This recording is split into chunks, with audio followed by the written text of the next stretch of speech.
Science Stars Japan. Ciao, this is Shiro Ciao. Directed and video recorded by Mamoru Isamura. Edited and arranged by Hirokazu Kobayashi. Digital piano performance by Kyoko Kobayashi. Tea was born about 4,700 years ago in the Yunnan province of China. In China and Japan, it is called cha. It was then introduced to Europe and became known as tea, the, or tea.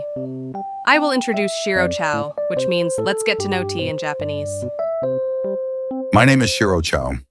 Tea has long been consumed because it is good for the body, but I wanted to know more about it, so I did some experiments. Tea is usually brewed by pouring hot water over tea leaves and drinking the dissolved liquid.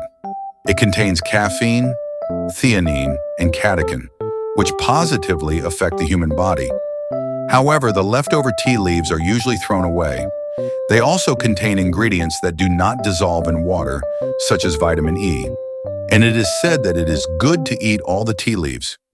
Now, if you shine a black light on my face made of these tea leaves, it will turn red. The parts of the face are the pods of our familiar Madagascar periwinkle. But let's look at these ingredients. Wait a minute. Let me in too. My name is Konomi Chano, which means tea preference in Japanese. My face is dark brown and made of leftover black tea leaves. The leaves were originally the same green color, but during the fermentation process, their color changed, and the tea that people drink now looks reddish. When I shine a black light on my face, it turns red, just like Shiro.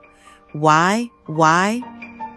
When you add acetone to dried leftover tea leaves and observe what dissolves, green tea appears green, leftmost, and black tea appears brown, second from the left. When you shine a black light on them, green tea, leftmost, and black tea, second from the left, glow red. Thus, they are thought to contain similar ingredients.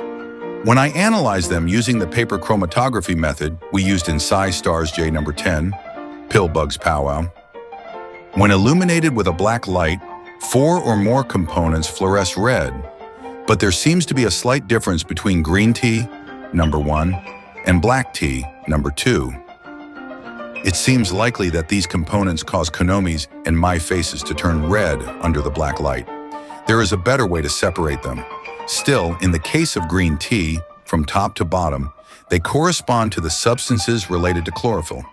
Pheophytin A, pheophytin B, chlorophyll A, and chlorophyll B. In black tea, number 2, the amount of chlorophyll has decreased. Although both are made from green tea leaves during the manufacturing process, the chlorophyll in black tea oxidizes and changes into pheophytin, which appears brown under normal light. At the same time, catechins polymerize to form brown tannins. As a result, black tea appears brown.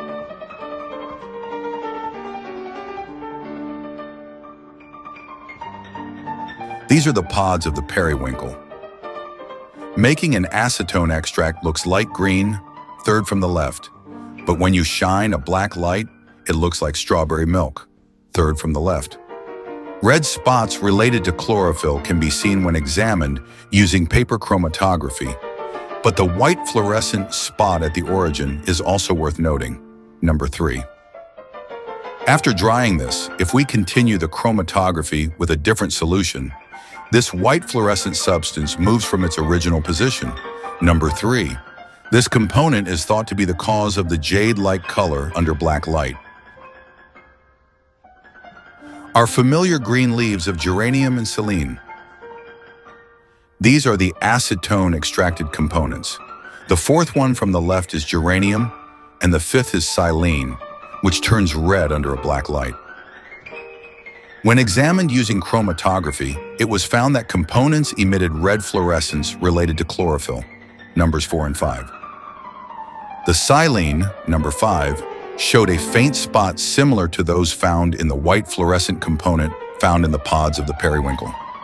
To find the component responsible for the jade-green fluorescence of the periwinkle pods, I examined the liquid extracted from the leftover green and red tea leaves and periwinkle pods using acetone and then 70% ethanol. First, let's start with the tea-related items. The first is the acetone extract of leftover green tea leaves. The second is their ethanol extract. The third is the acetone extract of black tea leaves. And the fourth is their ethanol extract. They all glowed bright red when I shone a black light on them.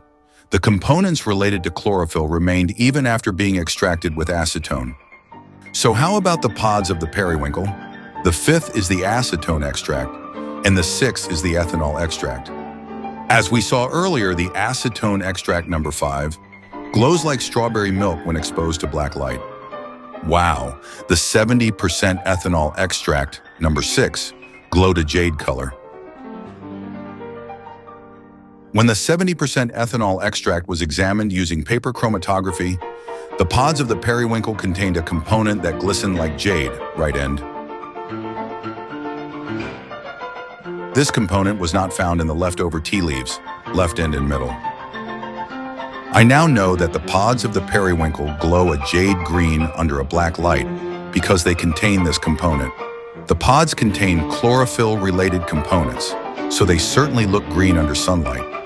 On the other hand, when a black light is shown on them, the blue-white fluorescent element included in the pods emits an intense glow, so it seems that this is emphasized over the red fluorescence caused by the chlorophyll-related components, giving the pods their beautiful jade green color. I'm curious about the pod's blue-white fluorescent component, but it's still unknown. The silene leaves seem to have a slightly white fluorescent component. I wonder if any other plants look green but emit white fluorescence, like the pods of the periwinkle. Also, the jade vine in Psystar's J number 7, flowers at night, is jade-colored. Are there any other flowers that are similar in color? There are lots of questions, but that's all for today. See you soon, ciao.